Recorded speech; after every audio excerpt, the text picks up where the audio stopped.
Hola, les damos la bienvenida a Aprende en Casa 2, un espacio en el que vamos a poder estudiar y divertirnos desde nuestros hogares. Hoy nos acompaña la maestra Cecilia Vargas y vamos a tener el gusto de estar con ustedes en esta clase de historia de quinto grado. ¿Están listos? ¡Comenzamos! Pero antes, vámonos corriendo con Ajo Listo para que nos enseñe cómo lavarnos las manos correctamente. ¡Hola! ¿Cómo están? Espero que muy bien. ¡Qué bueno que salgo en la tele! Así los puedo ver todos los días. Recuerden que es importante seguir cuidándonos, lavándonos las manos por lo menos durante 20 segundos, usando mucha agua y jabón. Vamos a ver cómo hay que lavarnos las manos. Me las lavo con agüita y con jabón.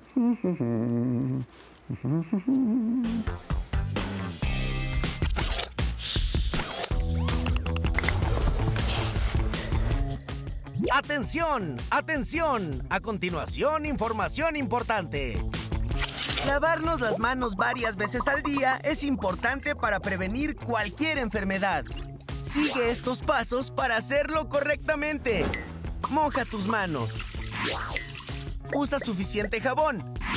Frota tus palmas una con la otra.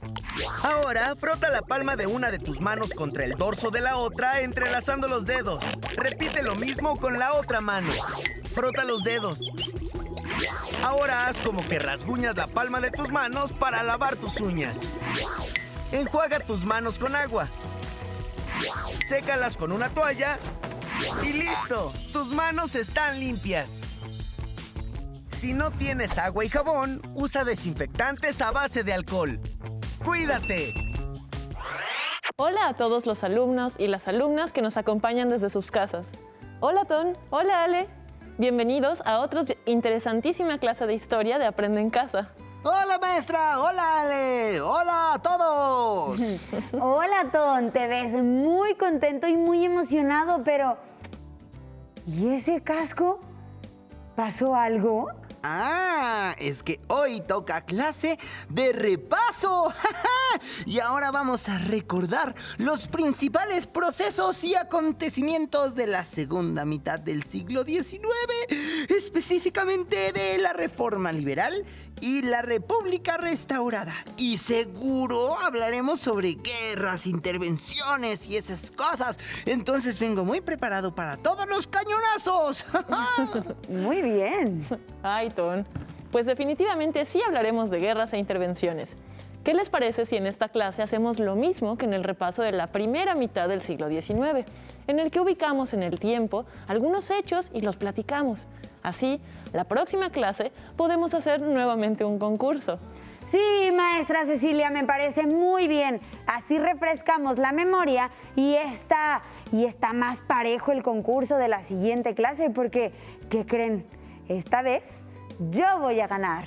¡Ay, no, no, no! El que va a ganar soy yo, porque esta es mi etapa favorita. Así que cuidado. Mejor pon mucha atención en esta clase, Ale. Bueno, pues vamos a empezar. Si estamos repasando los hechos de la segunda mitad del siglo XIX, ¿a qué fechas nos referimos aproximadamente? Desde 1851 hasta 1900, maestra. Sí, estoy de acuerdo con Ton, maestra. Muy bien, entonces, aquí tenemos una línea del tiempo que abarca esas fechas y nuevamente está dividida en lustros para ubicar los hechos que vayamos mencionando. Es muy importante recordar que este periodo está marcado por la Reforma Liberal y el triunfo del liberalismo. Es decir, se trata de un periodo de continuos enfrentamientos entre liberales y conservadores, lo que concluyó con la victoria de los liberales, quienes impusieron su proyecto de nación. Estos hechos y procesos son los que repasaremos el día de hoy para ir comprendiendo cómo fue consolidándose nuestro país en la actualidad. Muy bien, maestra, y para que Tom vea que la competencia va a ser difícil, me gustaría complementar diciendo que lo que proponían liberales y conservadores era muy distinto y ambos se estuvieron disputando el poder, alternándose en el gobierno de nuestro país. Muy bien, Ale. Esa es una excelente forma de iniciar esta clase y como bien dices, el conflicto entre liberales y conservadores fue una constante durante este periodo y después incluso entre los mismos liberales habría grandes diferencias. Yo recuerdo que Lucas Alamán fue uno de los principales representantes de los conservadores. Y por su parte, José María Luis Mora era una figura muy importante del grupo liberal. Exacto. Me encanta que hayan aprendido algo de estos temas. Para completar esta información, veamos el siguiente cuadro sobre las diferencias entre liberales y conservadores que ya habíamos analizado en clases anteriores. Recuerden que lo que querían los liberales era una república gobernada por un ciudadano mexicano, mientras que los conservadores querían una monarquía gobernada por un europeo.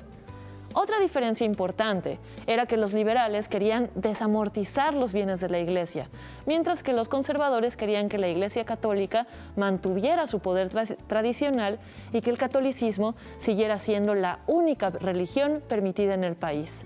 Maestra Cecilia, discúlpame que le interrumpa, pero solo quiero recordarle a los alumnos y a las alumnas que nos ven desde casa que desamortizar quiere decir poner en venta mediante disposiciones legales las propiedades que no tuvieran fines productivos, tal como lo dice nuestro libro de texto en la página 50.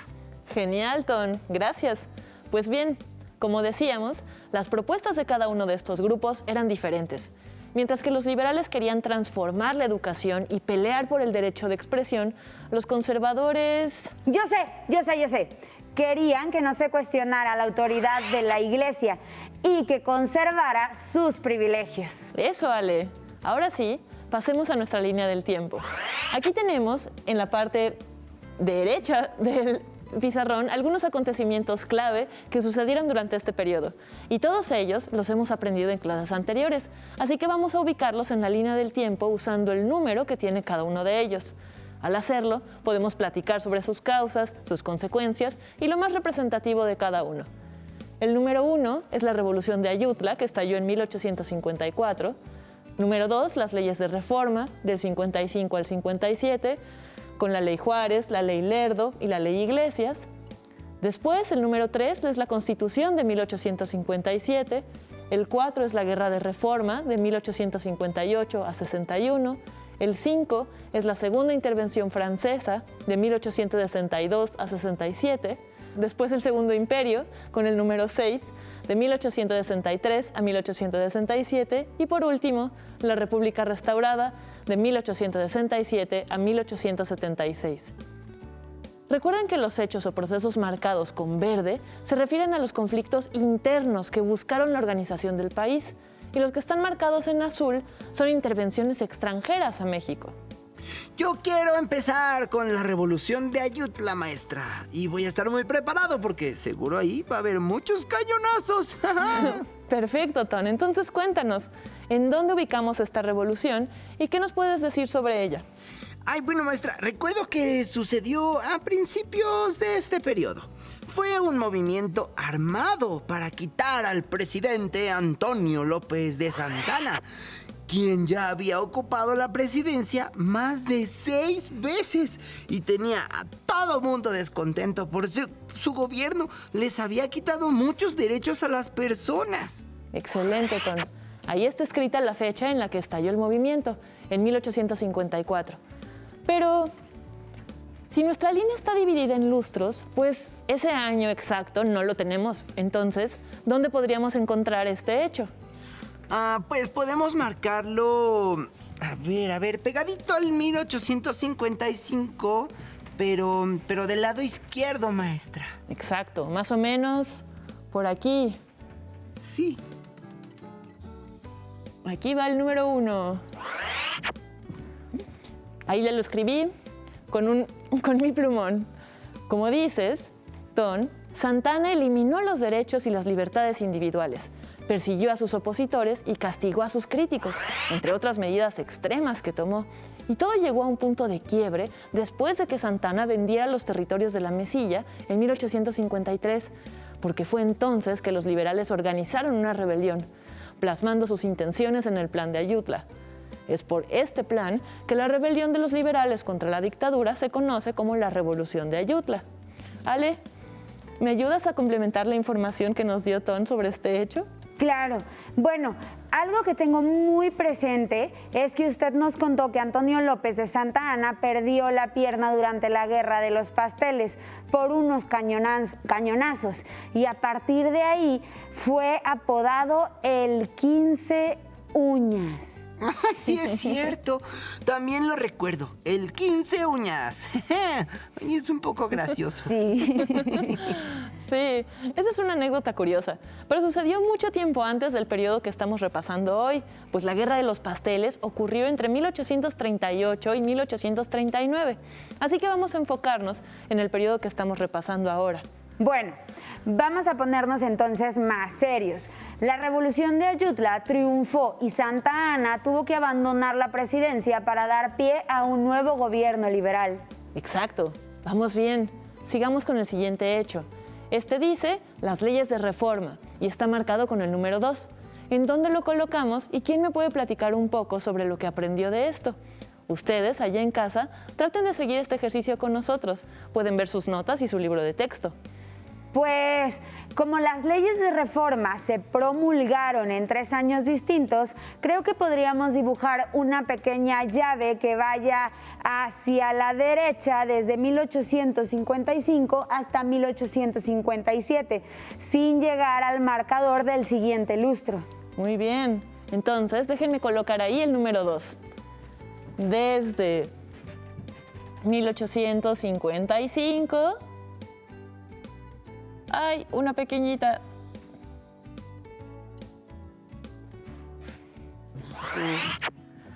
Más o menos. Listo. Y bueno, de estas leyes me acuerdo que normalmente se mencionan 3. La Ley Juárez de 1855, la Ley Lerdo de 1856 y la Ley Iglesias de 1857. Y estas leyes, en pocas palabras, lo que hicieron fue quitarle poder y privilegios a la Iglesia y al ejército. Las leyes de reforma dieron pie de alguna manera a la creación de la Constitución de 1857. Así que de una vez podemos colocar el número 3 en 1857, maestra, para marcar la Constitución. Muy bien, Ale. Ya vi que quieres matar 2 pájaros de un tiro. Entonces, vamos a colocar el número 3 enseguida de la llave. Por aquí. Ay, Ale, ya te adueñaste de la clase, ¿eh? Ah. Yo también quiero mencionar algo. Y algo de lo que aprendí sobre esto. Quiero decir que la Constitución de 1857 fue una constitución liberal que remarcó la importancia de la igualdad, las libertades individuales y que gracias a ellas tenemos un Estado laico. Bien, Ton. ¿Y recuerdas qué significa laico? Sí, maestra. Significa que algo es independiente de cualquier religión. Y por eso podemos decir que la educación es laica. Y actualmente eso está marcado en nuestro artículo 3º constitucional. ¡Uy! Me acuerdo muy bien de esto, maestra, porque lo estudié muchísimo. Muy bien. Pues sí, este grupo de liberales, integrado por Juárez y otros personajes, luchó para que los mexicanos pasaran de ser un pueblo de súbditos a ser ciudadanos, individuos libres, iguales ante la ley y con el derecho de elegir a sus gobernantes. En esta época, luchar por las libertades individuales era una postura radical y muy progresista, porque recuerden que no había libertad de expresión, porque era común que censuraran los periódicos. Tampoco había libertad de asociación, porque para reunirte y formar grupos necesitabas el permiso de las autoridades. Vaya, ni siquiera había libertad de pensamiento, porque cualquier creencia que se alejara de la religión católica era reprobada y hasta castigada. Es por eso que se hizo la Reforma Liberal. Pero bueno, ahora vamos a nuestro siguiente acontecimiento. Es el número 4, la Guerra de Reforma. Yo, maestra, yo. Ay, ahora sí están empezando los cañonazos. Ay, La Guerra de Reforma fue una lucha armada entre liberales y conservadores que ocurrió entre 1858 y 1861. Y es por eso que también se le conoce como la Guerra de los 3 años. Así que para marcarla en nuestra línea del tiempo, también podemos dibujar una pequeña llave que empiece un poquito antes de 1860 y que llegue hasta tantito después para abarcar todos esos años. Muy bien, entonces vamos a dibujarla. Espérenme un poco. Sí. La voy a poner aquí abajo porque arriba ya tenemos varias cosas. Entonces, desde 1858 hasta después de 1860, esa fue la Guerra de Reforma. Excelente. Y bueno, yo aprendí que la Guerra de Reforma fue una guerra civil, o sea, algo así como una terrible pelea entre hermanos con ideas y expectativas totalmente distintas acerca de lo que debía hacerse con el país. Como decíamos al principio de la clase, los conservadores querían que se mantuvieran las mismas autoridades que habían existido desde hacía siglos y los liberales querían acabar con las estructuras coloniales que habían permanecido desde antes de la independencia. Sí, muy cierto. Y la Guerra de Reforma comenzó con el Plan de Tacubaya, en el que los conservadores rechazaron la Constitución de 1857 porque no querían que se le quitara poder a la Iglesia y al ejército. Y entonces, como se crearon dos bandos, hubo un momento de la guerra en el que había 2 presidentes al mismo tiempo.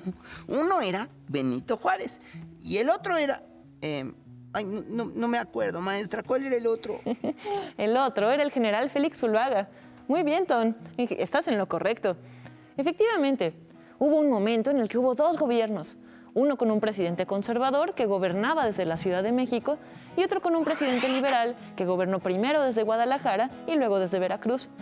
Los liberales ganaron después de 3 años de sangrientísima guerra y al triunfar en la última batalla que sucedió en Calpulalpan en 1861, Benito Juárez hizo su regreso a la capital, convocó elecciones, ganó y así se convirtió en el presidente constitucional. Y con eso terminó la Guerra de Reforma, ¿verdad, maestra? Sí, Ton. Algo interesante que debemos mencionar es que para pagar todos esos gastos de guerra como armas, municiones, la comida y los salarios del ejército, tanto los liberales como los conservadores pidieron préstamos a países extranjeros y poco tiempo después, estas deudas serían la razón que usó uno de esos países, Francia, para justificar su invasión a nuestro país. Y eso nos lleva a nuestro siguiente hecho, maestra, la segunda intervención francesa, que está marcada con el número 5 y está ubicada, hay que ubicarla en 1862, porque en ese año empezó. Muy bien, Ale. Entonces, voy a colocar el número 5 con una llave que empiece poco después de 1860 y que termine aproximadamente en donde estaría el año del 67, que fue cuando terminó la guerra. Muy bien. Por aquí y por acá. Número 5. Uy, ahora Muy sí, bien. maestra Cecilia. Ya no va a romper mis ilusiones. Ay, nanita, cúbranse todos, que aquí sí van a empezar a sonar los cañonazos. ¡Cúbranse! ¡Cúbranse! Momento, Ton. Antes de los cañonazos, es importante decir que la Guerra de Reforma dejó al país en un estado de crisis económica, política y social. ¿Se acuerdan de la clase en la que inflamos un globo? Claro que sí, maestra. Yo no estuve en esa clase, pero la vi y recuerdo que Juan Carlos lo infló y tuvo que poncharlo cuando todas esas crisis desembocaron en la segunda intervención francesa, pues el gobierno de Benito Juárez decidió suspender el pago de la deuda externa. La deuda externa era un dinero que desde hacía mucho tiempo le debíamos a países como Inglaterra, Francia y España, y al mismo tiempo que Juárez decidió dejar de pagar la deuda para pagar la recuperación del país, un grupo de conservadores mexicanos estaban en Europa y estos organizaron una conspiración para instaurar una monarquía en México. Cierto, excelente, Ale. Recordemos que en esa época, Francia estaba bajo el gobierno de Napoleón III, quien quería fortalecer su imperio francés invadiendo otros territorios fuera de Europa en los que pudiera obtener materias primas y mercados que le permitieran seguir creciendo económicamente. Ahora sí, Ton, vamos a cubrirnos, que empiecen a sonar esos cañonazos. ¡Uy, ya estoy preparado! Justo para este momento traje mi casco. ¡Uy! ¡Cuidado! ¡Cuidado! ¡Ahí viene otro cañonazo! ¡No nos van a dejar! ¡No nos van a dejar como al 15 uñas! ¡No, no, no! ¡Ah! A mí me van a dejar como el 0 uñas. Bueno, ahora vamos a poder pasar al hecho número 6, que es el Segundo Imperio. Y ese iría de 1864, cuando Maximiliano y Carlota llegaron a México, y hasta 1867, que es el año en el que fusilaron a Maximiliano y regresó Benito Juárez a la capital. Cierto, cierto, lo recuerdo, Ton. Es aquí cuando Maximiliano de Habsburgo entra y su esposa Carlota y nuestro hermosísimo castillo de Chapultepec es donde vivían, ¿no? Claro. Esperen, déjenme dibujar la llave que cubre aproximadamente ese periodo de tiempo en nuestra línea del tiempo. Bien, del 64, más o menos por aquí, al 67. Nuestro número 6. Gracias.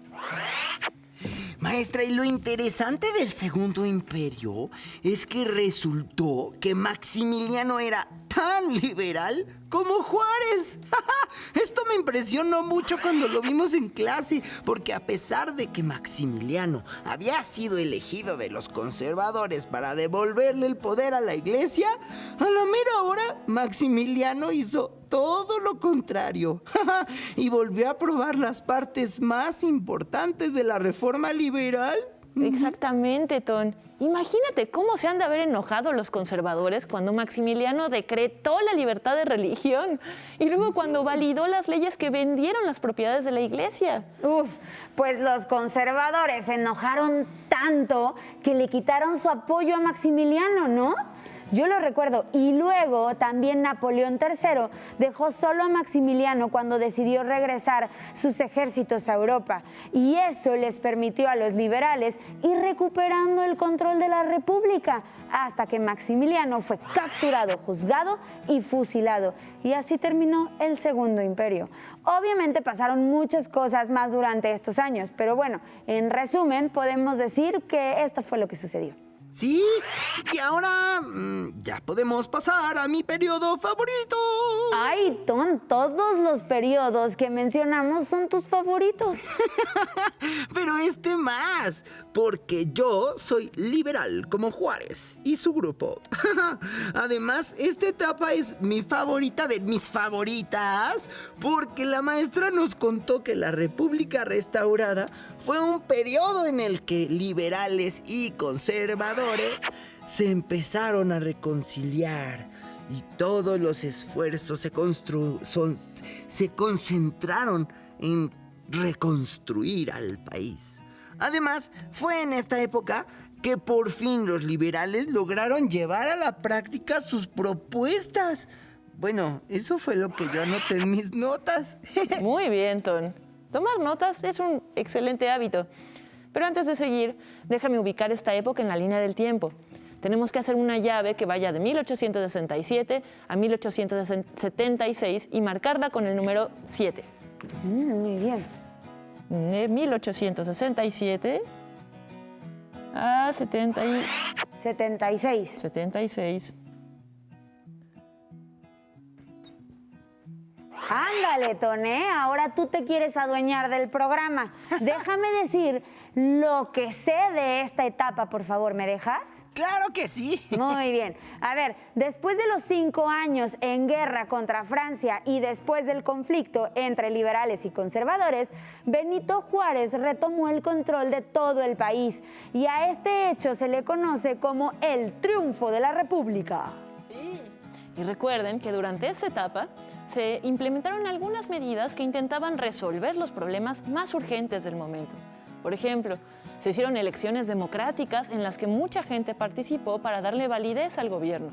¡Ay, es cierto! Y los liberales empezaron a pelearse porque entre ellos había diferencias también. Sobre todo entre los que no estaban de acuerdo con que Juárez se reeligiera.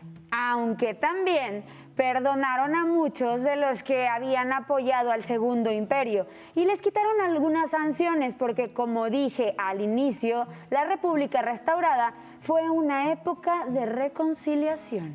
Muy bien.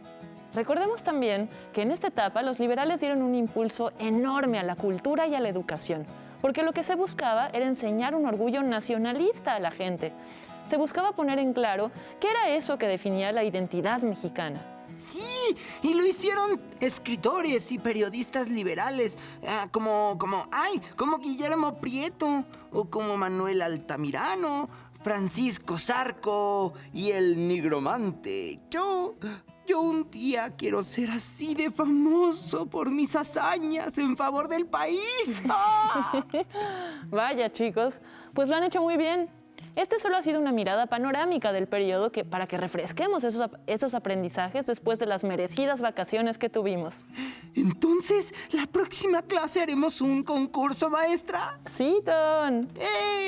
Pues prepárate, Ale, prepárate, porque esta vez voy a ganar. Después de la clase de hoy, ya lo tengo todo muy claro. Bueno, Tom, pues vamos a ver qué pasa en el próximo programa. En una de esas te sorprendo y empatamos. ¿Empatamos? Ya veremos. Lo mejor es que en el siguiente programa ya no habrá cañonazos. Ay, Ton, ni creas que ya nos libramos de ellos, ¿eh? Porque en los temas que vienen, seguro que los habrá. Bueno, qué bueno que me avisa, maestra, para traer también mi casco. Muy bien, esto ha sido todo por hoy. Nos vemos en el próximo programa. Muchísimas gracias, maestra Ceci. Muchísimas gracias, Tom. Como siempre, es un placer estar con ustedes en esta clase. Hemos terminado con Repaso la segunda mitad del siglo XIX, parte 1. A continuación, Educación Física. Pero antes, vamos a movernos un poco.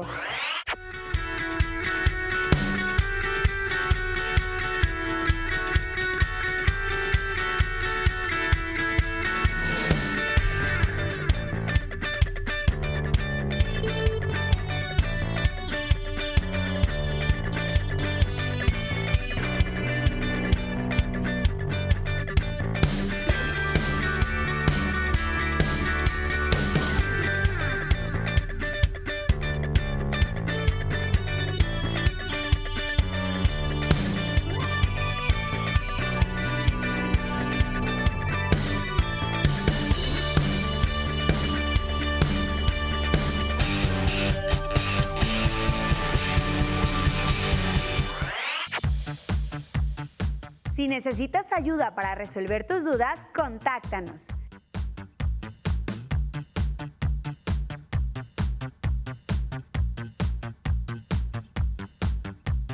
Para solicitar apoyo pedagógico, comunícate con maestras y maestros de lunes a viernes de 8 a 20 horas al teléfono 5541720413, 100 líneas. También puedes encontrar los libros de texto en la página conalitec.cep.gov.mx. Si quieres volver a ver los programas de Aprende en Casa, los puedes encontrar en la siguiente liga, aprendeencasa.cep.gov.mx. No se muevan de su lugar, tenemos algo muy importante para ustedes. Acompáñennos. Cuando era pequeña, creía que las estrellas serían mi pasión y pasaba horas viendo al espacio y todo lo que aún había por descubrir. Y aunque en casa el estudio siempre era lo más importante, mi mamá me decía, creo que sería buena idea que seas maestra. Y mi papá le contestaba, creo que es más seguro que seas dentista. Mi curiosidad me llevó a estudiar física, pero fueron mis ganas de conectar con el lado humano de la ciencia lo que me llevó a estudiar física médica. Después de muchos años, mi esfuerzo y mi estudio me llevaron a colaborar en el Organismo Internacional de Energía Atómica, convirtiendo mi pasión en un orgullo que nunca podré olvidar. Los límites solamente se crearon para marcar la distancia hasta donde tú quieres llegar.